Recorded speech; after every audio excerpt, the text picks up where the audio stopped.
There is a number the pharmaceutical industry has spent decades making sure most people never think too hard about. That number is 120, not as a fantasy, not as science fiction, as a target. A biological ceiling that a growing army of rogue scientists, AI systems, and biohackers are now methodically trying to break, and the war being waged to stop them is quieter and more dangerous than anyone is willing to admit. Here is the dark truth that opens this story. The average human being today lives to around 73 years old. The richest, most well-fed, best medicated societies on Earth top out near 85. But researchers studying the oldest people alive have found something extraordinary.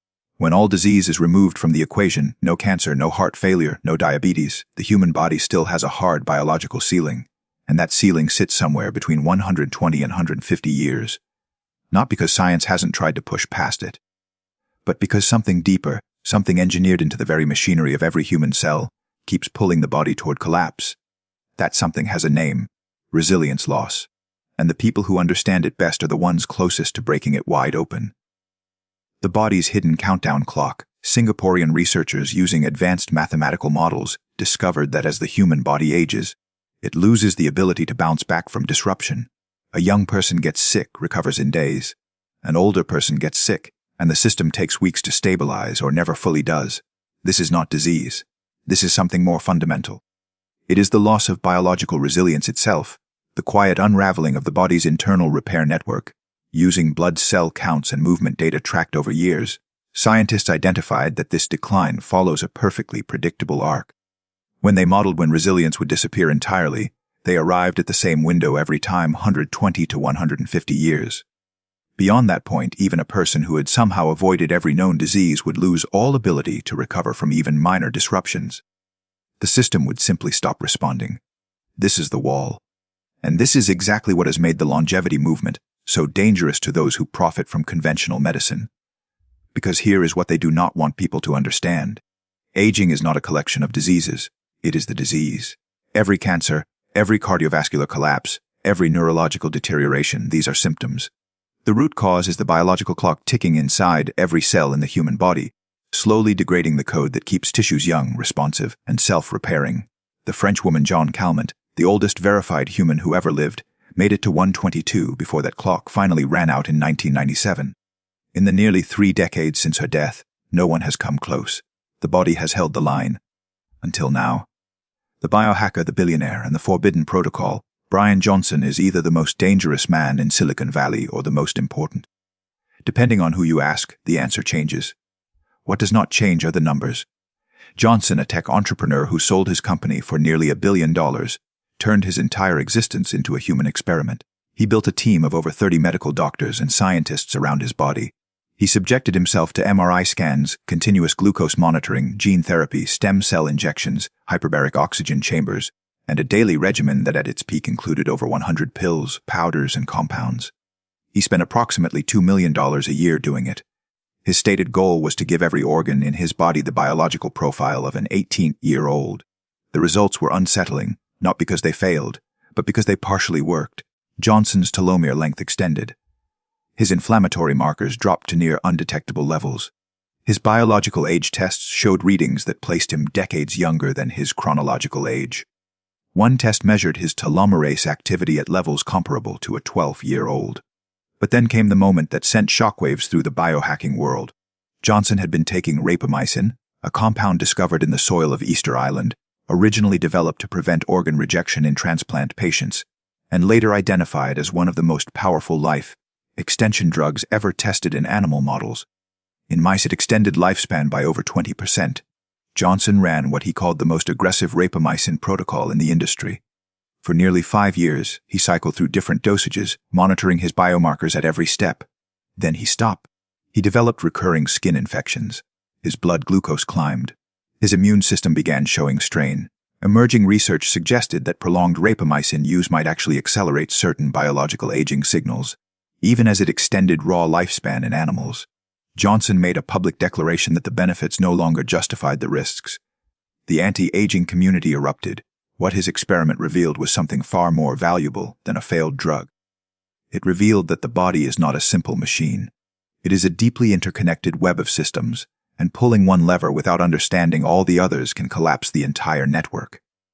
This is precisely why a new player has entered the longevity game. One that does not make mistakes born of incomplete information. One that processes trillions of variables simultaneously, in real time, without ego, without financial conflict of interest, and without the biological limitations that constrain every human researcher. The AI protocol they are trying to contain. Harvard geneticist Dr. David Sinclair has spent his career studying aging, and he recently made a statement so precise it felt more like a confession than a prediction. His laboratory now completes experiments in a single month that would have previously required, by his own estimate, hundreds of thousands of years using traditional methods. This is not metaphor. This is the computational reality of AI applied to biological research. Sinclair's lab developed an AI algorithm called -AI that can image a single skin cell under a microscope and determine within nanoseconds whether it belongs to a 20-year-old or a 93-year-old. The system screens trillions of molecules through a virtual process, identifies the top candidates capable of reversing epigenetic age, and makes them available for testing faster than any pharmaceutical pipeline in history. Meanwhile, a company called Insilico Medicine, operating across Hong Kong and Abu Dhabi, has built 30 parallel AI-driven drug discovery projects, all targeting one specific goal: finding molecules that can fight disease and reverse aging at the same time. Their CEO, Dr. Alexander Zhavoronkov, predicted in early 2025 that living well past 120 would become not just possible, but commonplace within the coming decades. Google's research arm Calico and a multi-agent AI system called K-Dense are already operating inside Sinclair's Harvard laboratory, analyzing datasets of over 600,000 RNA expression profiles to identify the genetic signatures of biological aging. A research process that once took years was compressed into weeks. And here is where the forbidden part begins. Because the science that is emerging from these AI systems is not pointing toward drugs that treat individual diseases. It is pointing toward a completely different paradigm, targeting aging itself as a single, unified biological process.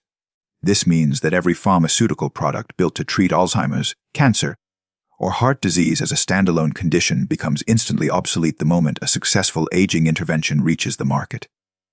The financial incentive to suppress, delay, or bureaucratically strangle this research is not a conspiracy theory. It is basic economics. The practical protocol emerging from the convergence of AI and biohacking research points toward a multi-layered attack on the biology of aging.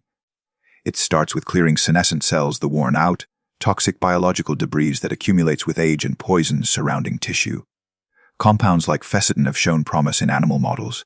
It continues with restoring nanophyll levels using molecules like NMN, which decline sharply with age and are essential for cellular energy and DNA repair.